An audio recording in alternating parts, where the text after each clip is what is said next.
Welcome back, welcome back, welcome back. Motivation Nation, it's your host, Air Gordon. So today we're going to be reading an email about a cheating story. So before we get involved, man, hit that subscribe button, guys. We're growing at a fast pace, and it's all because of you. So help with the growth. Just hit the subscribe button. But anyway, so this is an email from an anonymous viewer. Wants me to read the email and he wants our thoughts and our opinions. Apparently, he got set up by a young lady at a nightclub. So here we go. Hello, Air Gordon. I'm sending you this email. I would like for you to read this to your audience. I would like to know what your opinion is, and I would like to know what the community and your audience opinion is. I enjoy the content, and thank you. If you do get this email, thank you for taking the time out to read. So, with no further ado, here is my story. So, it was a late evening one night, or early evening one night. I decided to go to the local bar that I like to hang out at. And so I ended up going to my favorite bar, hanging out. It was around 8, 8:30 in the evening. I get there, I take my usual seat at the bar, talking to the bartender, and it was a very, very attractive young lady sitting next to me. So we struck up a conversation. We started talking. We started vibing. I'm smoking my hookah, drinking my drinks. So this location, it's a bar, restaurant, dance floor, all those things. So just put that in your mind so you can understand the atmosphere. So we strike up a conversation. We're having a good time. We're talking. We start flirting. We go out and dance with each other a couple times. We come back and sit down. And so, in the course of our flirting and conversation, she asked me, was I seeing anyone and was I married, had a boyfriend? I mean, a girl, no, I have a girlfriend. And I asked her, did she have a boyfriend or husband, things of that nature. And so, I told her I was single. No, I don't have anybody. I'm looking for Miss Right, looking for somebody I can potentially settle down with and start a family. And she said that she did not currently have a boyfriend. It was the guy that she was dating, he does his own thing. And so she's basically single, basically single. She's basically single and not seeing anyone, and so the relationship with this particular individual that she was with is pretty much dead because he does what he wants. I asked her, does she live alone? She said she lives alone. He does not live with her and everything. So we broached that conversation. So we're still talking, vibing, smoking hookah, laughing, getting to flirting. So she's getting a like touchy feely, and like I said, she's very attractive, very nice body, natural body. I'm getting touchy feely. Things that get to dancing some more, grinding, and getting I'm thoroughly enjoying my time with the young lady. So as time goes on, it gets later in the evening as the bar is beginning to close. I go ahead and ask the bartender for my ticket so I can go ahead and cash out. So, I pay my tab and I ask her, hey, let me get your tab. She says, absolutely not. No, I pay for it. I take care of myself. I don't want you to do that. I don't need a man to do that. Right. So I'm like, great. So, we exchange information because I definitely told her I would like to, see her again and potentially take her out. And she agreed to it. But she was like, here's the thing.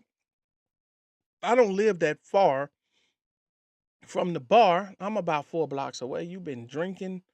I don't want you to get out there and start driving and, potentially get pulled over and get a DUI. Why don't you just come back to my place? You can sleep, downstairs or whatever the case is. And then you can just leave in the morning. I'm having a good time. You're having a good time. Let's just, see where it goes. So I'm like, huh? Maybe so. I'm single. She's single. But I said, hold on now. You sure you're not with anyone? You sure you're not married? Because I don't want somebody sneaking up behind me hitting me with a brick. Why did I say that? She said, I told you, man, I'm single, nobody, I don't live with anybody. So we proceed to leave the bar. We're talking, still vibing, laughing as we walk into her home. So we get to her brownstone. So we go up the steps to her brownstone. She's ahead of me, of course. She has the key. So she goes up the brownstone, opens the door, she goes in.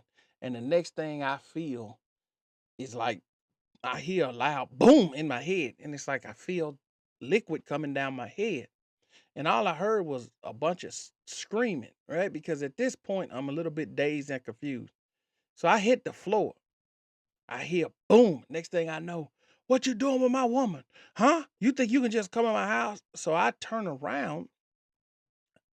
Her boyfriend slash husband is standing over me with a pistol. He has hit me twice in the back of the head with a pistol. He has basically pistol whipped me. I'm on the ground. He's standing over me with the gun. I said, "Hey man, I should do it. I should do it. What you doing?" So she starts yelling, get away from him. Get away from him. I'm thinking that she's yelling to him to get away from me, but she's yelling for me to get away from him. She's turned this whole thing around as if I'm some type of a crazy guy that followed her home. She talking about, get away from me. I told you don't follow me home. Get away from me. Baby, don't do it, baby. Don't do it. Don't do it. Don't do it. So I'm looking at this particular individual, and I could tell that if we were standing eyeballs to eyeballs, he would be no match for me in a physical altercation. But he has the control because he has the gun and he's standing over me. And basically, right at this particular point, my life is in his hands. So he goes, I should do it, but you lucky. I ain't gonna do it tonight. You lucky. Just get up, get away from here. So I slide around on the ground. I get up. I'm standing. I'm looking at him. So I'm about 6'6". He's about 5'7", maybe. So I'm looking down at him. He talking about, what you gonna do? Huh? What you gonna do? Now, in any other normal circumstance, this would be a no-brainer what I would do. But logic and reason had to kick in once my senses came back. I was like, look, man, I don't want no problem. She talking about, yeah, she's yelling behind him, get away from here. Don't follow me on, get away from here. So I back out. I get back on the sidewalk. I run down the street. I call 911, call the police. I get down to the police station, and the police, I explained to them what happened. I explained the description and the address to the police, and they were like, you lucky to be breathing. That guy is a kingpin. He's a big time drug dealer. He's under surveillance by us and the FBI right now. Yeah, this guy has multiple bodies on him. I'm surprised this didn't go in a different direction. You're lucky to be writing this report right now. And I'm looking at the police like, that guy has multiple bodies. But then again, anybody with a pistol can, you know, wreak havoc on someone. That doesn't mean anything. But ends up, they take my report. They do go and arrest him. And I also had her arrested for conspiracy as well. And so the police asked me, "Hey, are you going to be willing to testify in open court?" I said, "Absolutely. I'm not afraid of this individual. He snuck up behind me and hit me."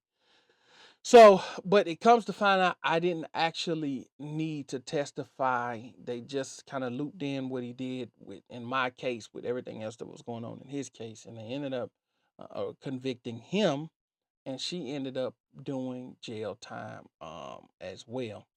And actually, come to find out, I ended up getting word that she had spoken to someone else that goes to the bar from jail, and basically was telling them to tell me that she was sorry, and that if there was any opportunity when she got out that we could see each other when she gets out, so she can make up for what she did. Can you believe this? But yes, I got pistol whipped by a young lady's boyfriend slash fiance.